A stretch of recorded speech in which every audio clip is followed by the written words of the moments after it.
Crispy dosa બનાવ્યા mummy? ઓહો બેટા, ફરાળ કરીએ ને ખવાય ને એવા એકદમ ક્રિસ્પી. ક્રિસ્પી એકદમ એકદમ ક્રિસ્પી ફરાળી ઢોસા અને બટાકાની ભાજી ખાવાની મજા આવી જાય. કેવી રીતે બનાવ્યા? હેડ શીખવાડો તેમ. હેડો. ઉપવાસમાં ખવાય ને એવા ઢોસા બનાવો. આપણે ખીચડી ને ખીર ને એવું બધું તો કાયમ બનાવતા જ હોઈએ, પણ ઉપવાસમાં ખવાય ને એવા ઢોસા અને હાથે બટાકાનું આપણે બનાવીએ ને શાક. હા. આપણે ભાજી એવું શીરાતે બનાવીએ એવી ભાજી. આપણે ઢોસામાં લગાવીએ ને એવી રીતે એકદમ મસ્ત ક્રિસ્પી ઢોસા બનાવવાના. એવું હા ગુજરાતીઓ છે પાછા તો ના જ પડે કે. એટલે આ 11 ની મો ખવાય. એક ટાઈમ ખાઈએ ને આપણે એટલે તો એક ટાઈમ ભોજન જ ખાઈએ, હા. પણ 11 માં મીઠું ખવાય એટલે ખવાય એમ. બરાબર. એટલે 11 માં છોકરાને બધાને કરાવી હોય ને 11 તો કે હેડા ઢોસા બનાવી આલે કરો 11 તો બધા કરી દે. અને શ્રાવણ મહિનાની કરીએ, ભલે એકાદ આગી પાછી ના કરીએ તો ચાલો, પણ શ્રાવણ મહિનાની આપણે કરીએ. ગમે તેટલા નાના છોકરા બધા ઘેર તો બધા 12 મહિના કરતા હોય. 12 મહિનામાં એક મહિનાને 2 આવું એવી 24 11 કરતા હોય. અમુક આપણે એ નહીં કરતા, બધી અમુક વાર ભૂલી જઈએ. શેકી દેવાના સાબુદાણા. હા 2-3 મિનિટ જ શેકવાના, ખાલી 2 મિનિટ જેવું તો થઈ ગયું. અને આપણે અડધી વાટકી સાબુદાણા લીધા હતા અને 1 વાટકી મોરૈયું લેવાનું. આ જ માપ રાખવાનું.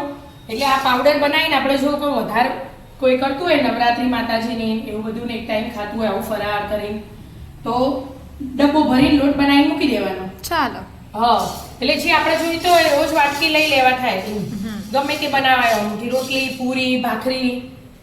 એટલે આપણે જો મોરૈયો લઈ લીધો 1 વાટકી અને આ ગેસ બંધ કરી દીધો. હું એ 2-3 મિનિટ જેવું થઈ ગયું હશે કઈ ગયા. એ થોડીક વાર ઠંડા કરી લઉં. ઠંડા કરી પછી આમાં એડ કરવી બરાબર. અને પીસી લેવાનું. આ થોડું એકદમ ઝીણું ના પીસાય, થોડું કકરું કકરું રહેશે, દર પણ જેટલું ઝીણું પીસાય એટલું પીસવાનું. ઠંડુ થવાનું. હા પીસાઈ જો થોડું કકરું હો પણ ચાલે એવું થઈ ગયું. બરાબર. એમાં મેં જો આદુ છોલી લઈ લીધું એક ટુકડો અને 2 તીખા મરચાં લીધા, એ એડ કરી દેવાના આમાં જ. અને 2 ચમચી જેવું દહીં એડ કરી દેવાનું. એકદમ મોળું લેવાનું દહીં, ખાટું ના હોય. અને એકદમ જરાક જ કલર મસ્ત આવે ને આમ થોડોક બ્રાઉન ઉપર ઢોસાનો, એટલે મેં ખાંડ એડ કરી. અને અડધી વાટકી પાણી લઈ લેવાનું. હાલ આપણે પીસવા આમ 1 વાટકી લઈ લેવાનું, પણ અડધી જ પીસવા લેવાનું. અડધી થોડું પીસાઈ જાય એમ પછી એડ કરીશું આપણે. એક ઓટો મારી દેવાનો પછી અડધી એડ કરવાની. બધું ફરીથી પીસી લીધું. એટલે આપણે થોડું પાણી ચમ એડ કરી દીધું ખબર એનું? ચમ આદુ અને મરચાં હરખા પીસાય. બહુ પાણી આવી જાય ને તો પીસાય ના, એમ ના એમ જ રહે મોટું. એટલે બરાબર. હવે અડધી વાટકી હતી ને એ એડ કરી દીધી અને પાછું ફરી એક ઓટો મારી દેવાનો. પીસી લો. હા બધું એક હાથે ફરીથી પીસી લીધું. હા જો મસ્ત પેસ્ટ એકદમ બની જાય. મસ્ત થઈ ગયું ને ઝીણું ઝીણું. એડ બાઉલમાં કાઢી દેવાનું. જો આટલું ઢીલું થયું 1 વાટકીમાં. મસ્ત બધું બેટર કાઢી દીધું. આટલું ઢીલું થયું ને આપણે 1 વાટકી પાણી લીધું, હમ. આ બીજી વાટકી પાણી લીધું. એટલે એમાં એડ કરી હા બધું આવી જાય. આવી જાય લૂસીને. હવે આમાં એડ કરી દેવાનું અને આટલું એકદમ ઢીલું બનાવી દેવાનું. એકદમ ક્રિસ્પી બનાવવાનું. હા લિક્વિડ એક જેવું જ બનાવી દેવાનું. આમ બધું મિક્સ કરી દેવાનું. થોડા ધાણા એડ કરી દેવાના લીલા, આપણને ભાવતા હોય નહીં. અને મીઠું એડ કરી દેવાનું ફરાળી.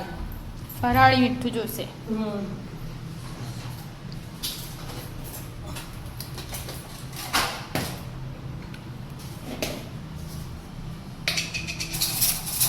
પટલું બેટર ને એટલે ક્રિસ્પી થશે. હા ક્રિસ્પી. સ્વાદ પ્રમાણે મીઠું એડ કરી દેવાનું. બધું મિક્સ કરી અને ઢોકીને 10 મિનિટ મૂકી દેવાનું. બરાબર. સેટ થઈ જાય થોડું. આપણે 10 મિનિટ થઈ જાય. હવે બેટા જો 10 મિનિટ થઈ જાય બધું મિક્સ કરી જોવાનું. જો અને આપણે પેલું બનાવીએ ઢોસામાં પાથરીએ એવી રીતે નહીં પાથરવાનું, અલગ રીતે થોડું. હા આવી ગોળ ચમચી લઈ લીધી અમે અને તવી ગરમ કરવા મૂકી. આવું લેવાનું, તવી નહીં લેવાનું ઢોસાનું, એટલે બહાર છોટા ઉડે ના, બરાબર. એટલા માટે. પેન જેવું આપણે શાક હા. વઘારતા હોય ને એટલું લઈ લેવાનું. અને નોનસ્ટિક પહેલા મસાલો છે. પહેલા બહારથી આમ એડ કરવાનું. થોડું ગરમ હોય ને હા, પછી એડ ગરમ થઈ જશે હાલ જ. હમ.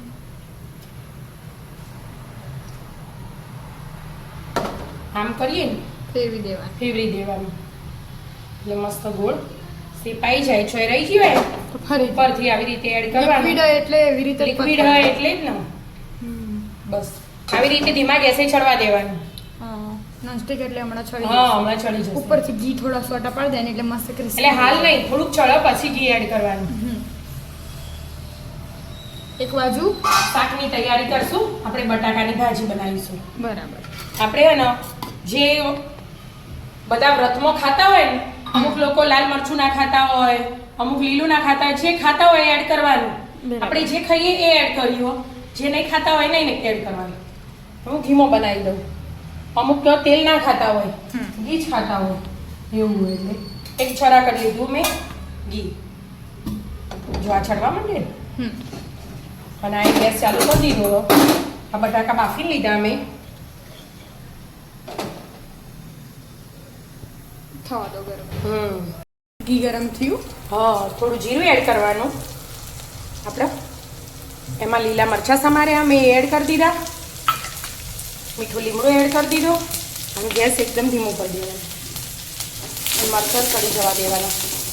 આમાં ઉપરથી ઘી થોડું એડ કર્યું આપણે. હા, અને ચડવા દેવાના. હજી વાર લાગશે બ્રાઉન થતો થતો તો. ધીમા ગેસે મસ્ત ક્રિસ્પી થશે. કરવાનું. આમાં આપણે ફરાળી મીઠું એડ કરી દઈશું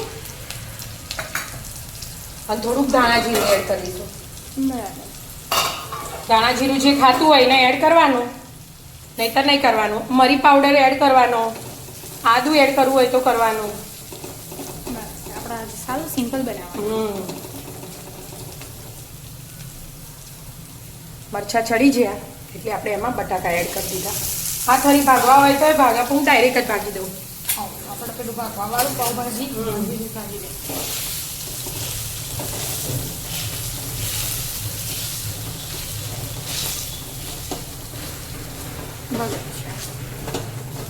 થોડો લાલ લાલ થવા માંડ્યો સાઈડમાંથી. થોડી વાર લાગશે. ઓનાઈ ચડવા દો ને ઓનાઈ ચડવા દો. એમાં કોઈ મસાલા કરવાના? આમાં મસાલા તો મરી પાવડર એડ કરી દઈએ આપણે. હા, કરી લો. મરી પાવડરનો ટેસ્ટ મસ્ત આવે. શાકમાં મરી પાવડર નાખવાનો? હા, ઢોસો ઉખાડું. ફરત હોય એનો મતલબ ચડી તો જો. ચડી. હું હાથથી મમ્મી? જો એકદમ ક્રિસ્પી થયો ને. હા, ગોલ્ડન બ્રાઉન થયો એનો મતલબ ક્રિસ્પી હ. ચડતો વાર લાગે ક્રિસ્પી ખાવું હોય ને તો. હા, એ તો એટલા માટે બે બનાયા બે બનાવ્યા. અને આ ભાજીમાં મરી પાવડર એડ કરી દીધો અને લીલા ધાણા અને અંદર લીંબુ એડ કરી દેવાનું એટલે ભાજી એ તૈયાર. બની ગયું. લીંબુ એડ કરવું હોય તો ઘર નાખો તો ચાલે. ચાલો. હા, નહીં કરવું લીંબુ નહીં કરવું તમને ખાતું ભાવતું નહીં દહીં એટલે. આવી ગયું એટલે વધુ. હા, એટલે જે ખાતા હોય એને એડ કરી દેવાનું. લીંબુથી એકદમ ટેસ્ટ અલગ થઈ જાય એટલા માટે. લેડોતા મસ્ત હા. મજાના ઢોસા અને ભાજી બનીને તૈયાર. ખાઈ લઈએ. આવી જાઓ મિત્રો, મસ્ત મસ્ત મજાના મજાનું ફરાળ કરવા. ફરાળ કરવા. ફરાળી ઢોસા અને ભાજી. હા, મિત્રો અમારા વિડીયો ગમતા હોય તો લાઈક શેર અને સબસ્ક્રાઇબ કરજો. રાધે રાધે.